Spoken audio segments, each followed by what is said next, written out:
Welcome to the SportsCapping.com podcast with free handicapping advice, odds insights, picks, and predictions to help you beat the sportsbook.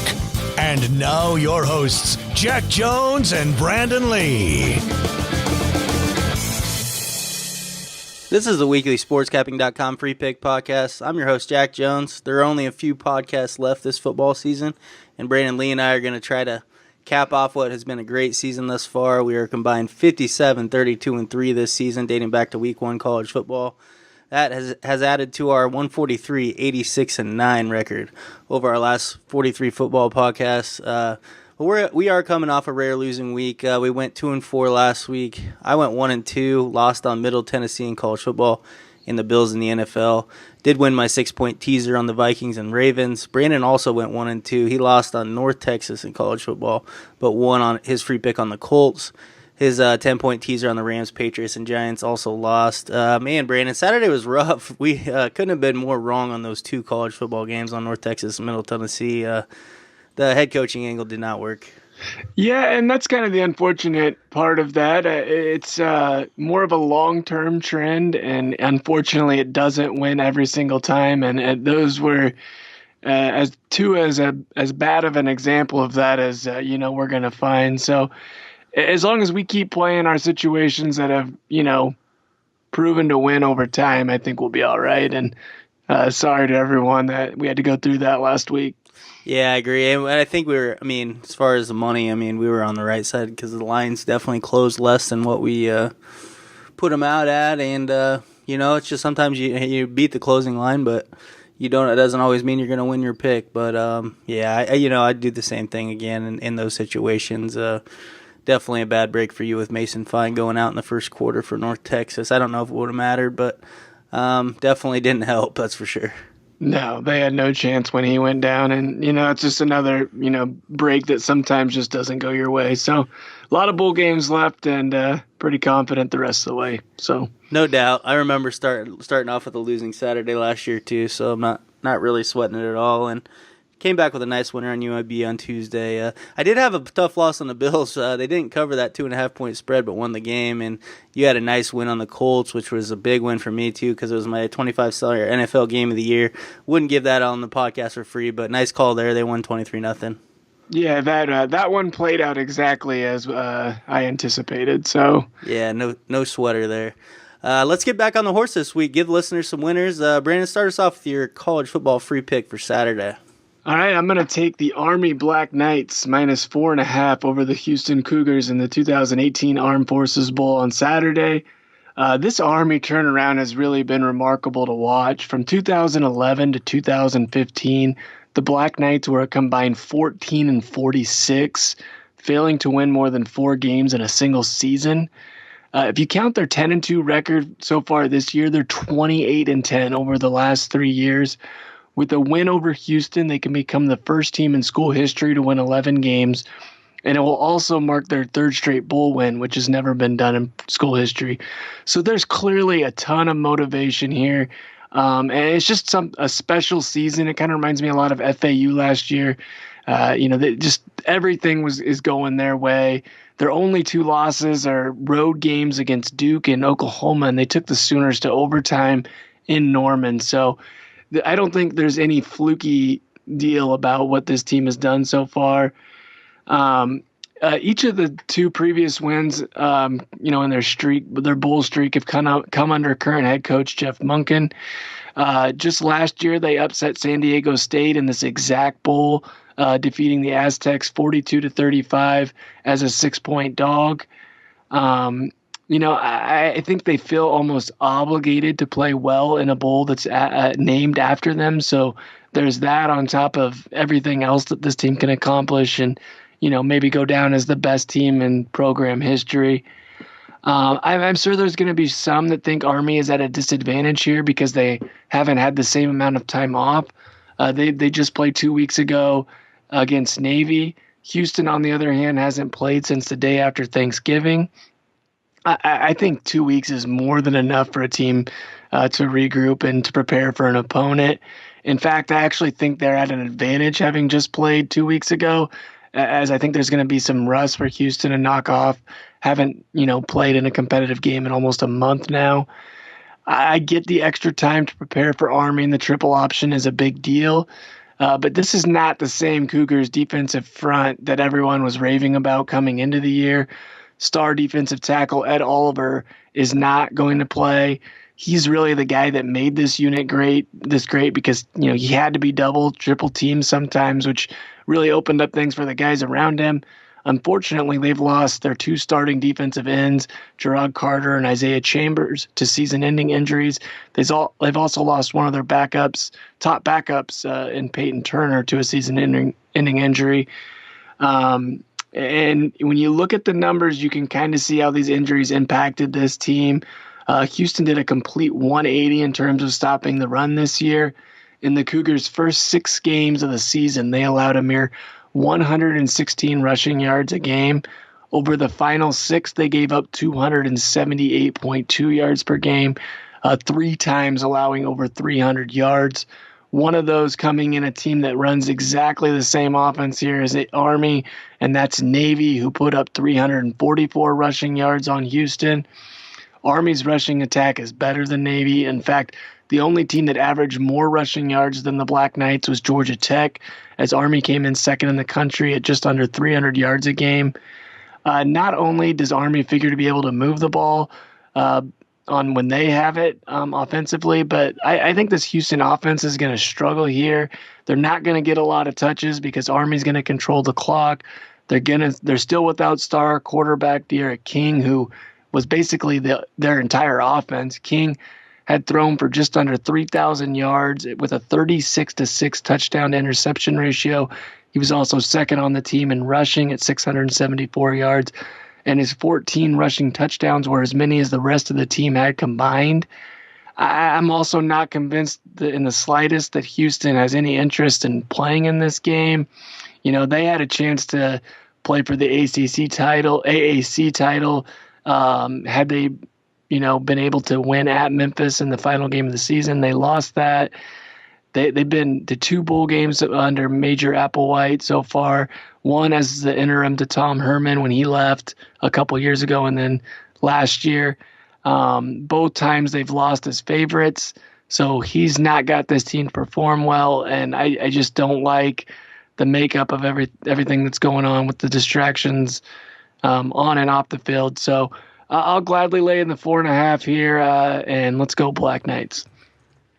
Yeah, man, I love this matchup for Army, and with all the injuries and players sitting out for Houston, strong play for me as well. Houston has the worst defense of all the bowl teams this year. They're giving up 489 yards per game, and obviously been terrible against the run. Nice job on those second-half rushing numbers. Definitely staggering. Without Ed Oliver, they're going to be even worse. Army ranks number 1 in the country in time of possession, 39 minutes per game. Houston, number 129 in the country in time of possession, holding the ball for only 25 minutes per game. So I just think Army's going to wear down this Houston defense. Should allow them to put away the Cougars in the second half. And you mentioned the Army playing for a school record 11 wins. One hidden factor here that I liked, Army recruits as well as anyone in the state of Texas. They actually have 23 players from the state of Texas on their roster. This game will be played in Fort Worth, Texas, so it'll definitely be a great recruiting tool for them. Military teams, 33-13 against the spread their last 46 bowl games. Military teams are 23-4 against the spread their last 27 bowl games when facing a team with a 60% winning percentage or better.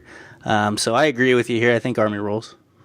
I love those stats as far as how good the military teams have been. When I first started handicapping, you would think that these option teams would be bad in bowl games, but maybe it's just teams aren't excited or want nothing to do with playing teams that are just going to run it down their throat. So either way, those are some good additional stats here, and hopefully Army can. This one doesn't turn out like it did last week for us. Yeah, man. Nobody wants to get chop blocked all game. I know that for sure. So I don't think you get chop blocked all practice leading up to it, just preparing for it. So I just think mentally players don't love facing these teams for sure. And Houston's in a bad state of mind right now. So yeah, hopefully this works out just as good as it looks. I'm going to take Wake Forest plus 3.5 against Middle Tennessee. Not Middle Tennessee. Wake Forest plus 3.5 against Memphis in the Birmingham Bowl. I think this is just a case where one team wants to be here and one team doesn't. Wake Forest clearly wants to be here. The evidence was in the final 3 games of the season. They had to pull off 2 huge upsets on the road just to get here. They beat NC State 27-23 as 18.5-point road underdogs. Then they blasted Duke 59-7 as 9-point road underdogs in their season finale. And I just think you'd be hard-pressed to find 2 better wins in the ACC than those 2 for the Demon Deacons. Dave Clawson's 2-0 in bowl games at Wake Forest. They upset Temple as 12-point dogs in 2016, and they beat Texas A&M last year in a 55-52 thriller as 3-point favorites. Quarterback Jamie Newman, I think, has been a lot more effective than Sam Hartman at quarterback. Once Hartman went down to injury, that was a blessing in disguise for this team, I think. Newman's completing 61.4% of his passes with an 8-3 touchdown to interception ratio while also averaging 7.5 per attempt. Hartman only completed 55.3%, 6.8 per attempt. Newman also the better runner, 3.8 yards per carry compared to 2.6 for Hartman, and both of them have quite a few carries on the season. So that's kind of significant, and I just don't think Memphis really wants to be here.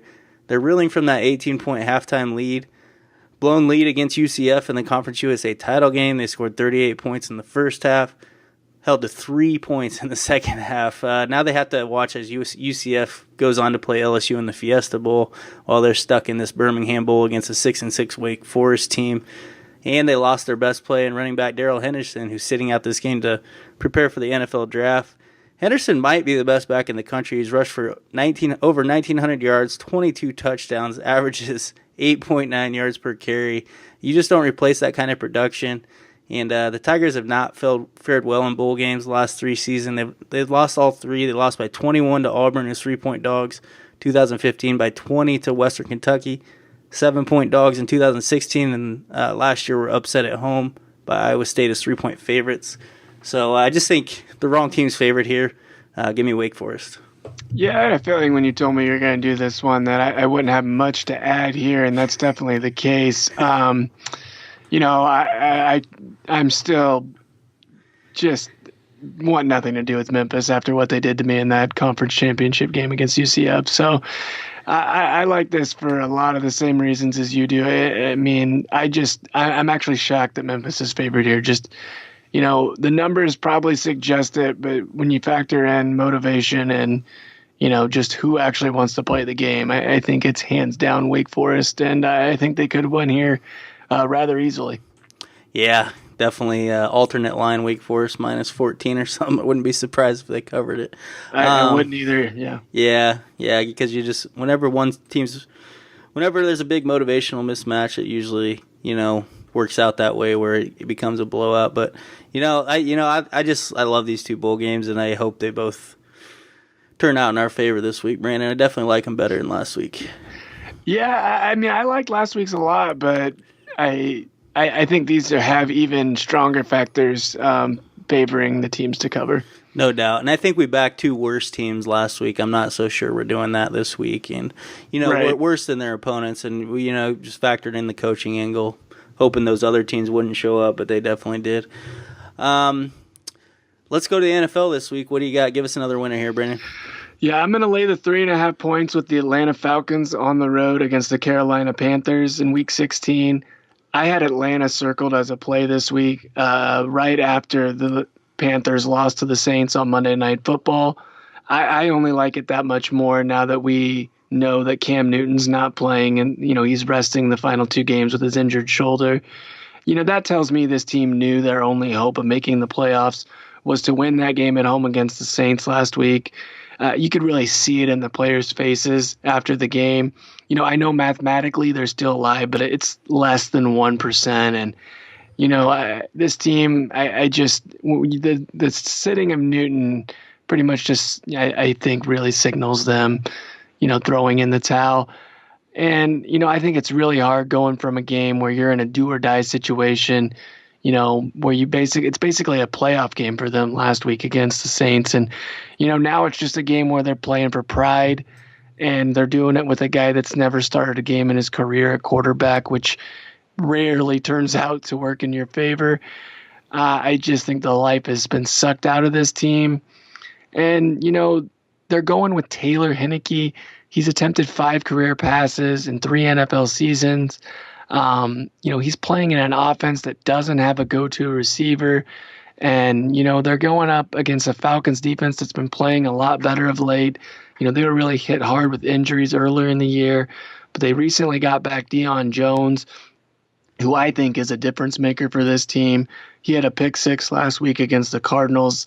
Atlanta as a team had 7 sacks.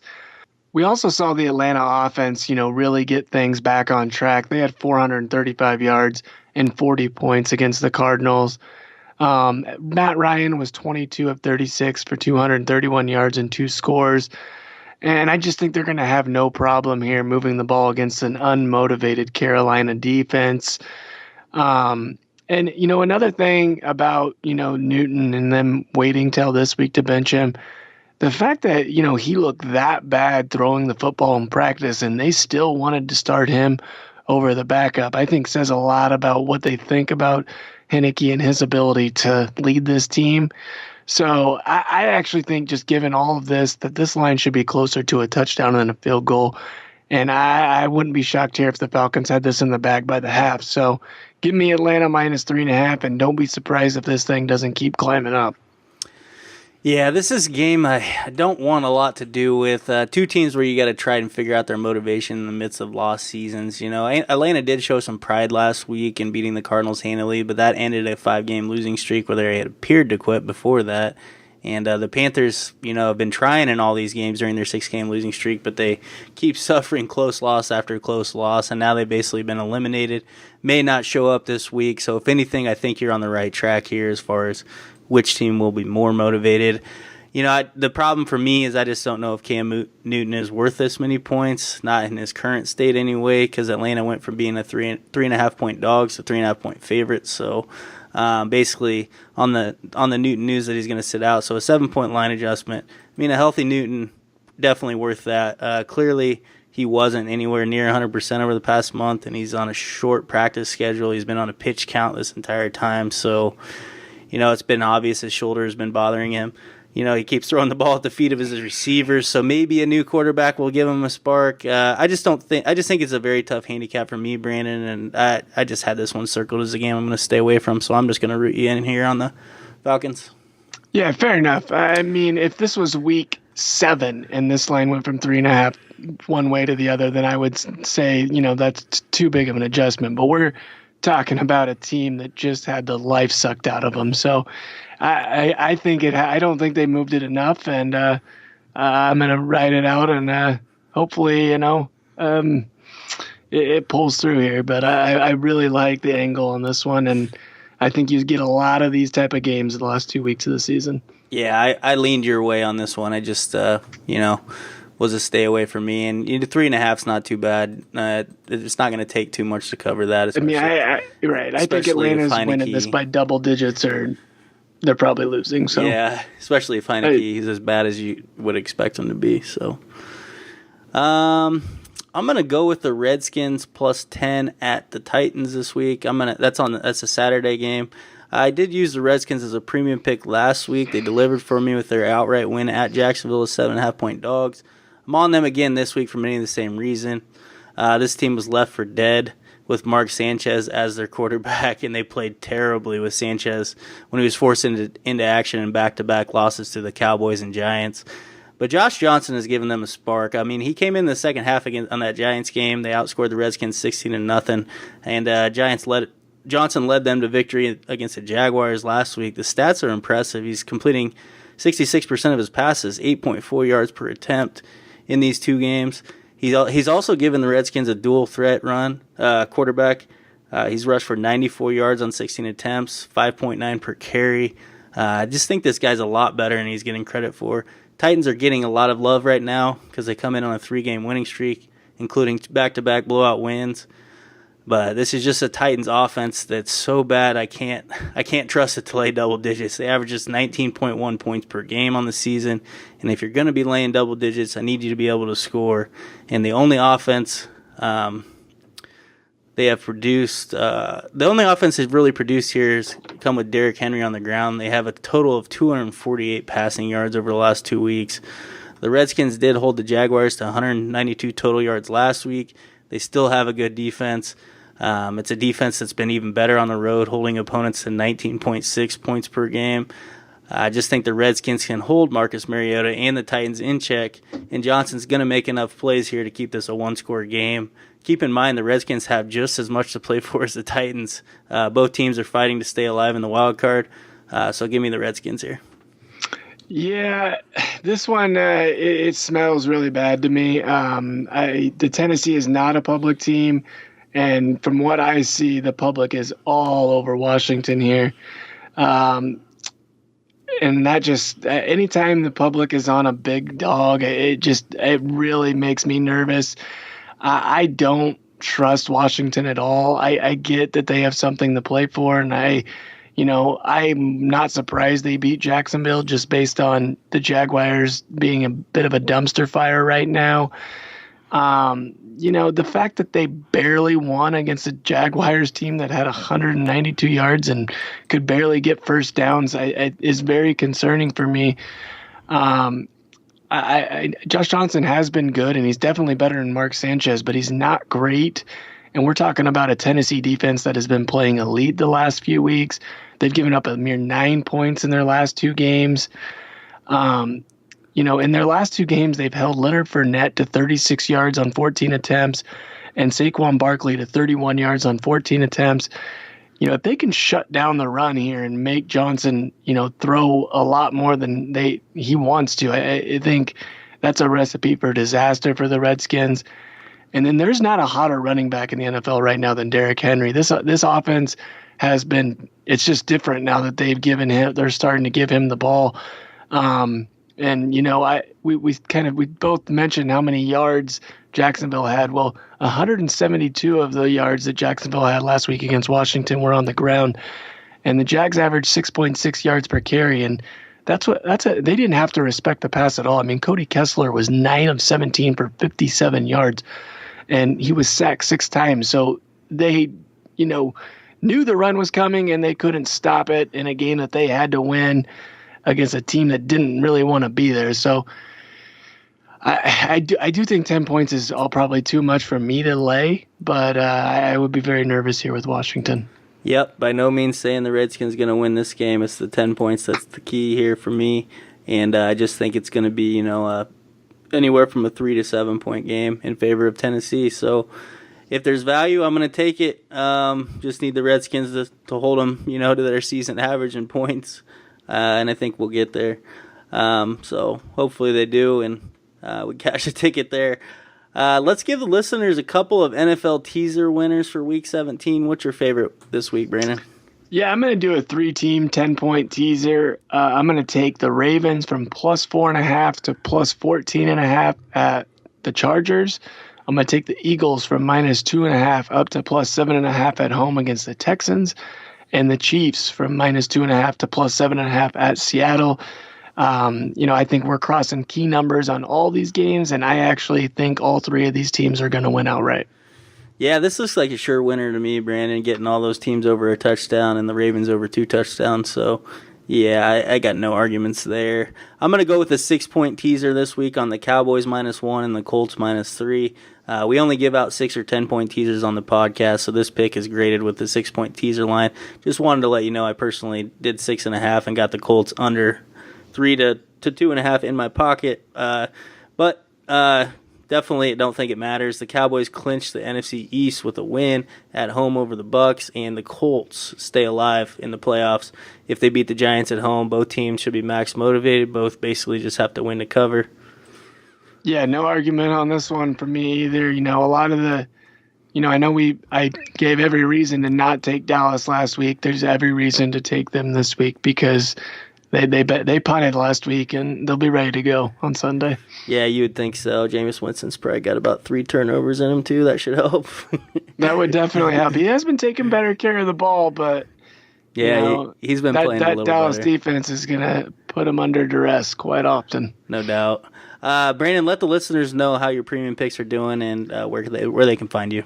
Yeah, I'm going to focus on NFL this week. Top 5 overall for the 2018 season, hitting 63% on all NFL picks this year. I've also got a 33-18, 65% run on my last 51 NFL top plays going back over the last couple of years.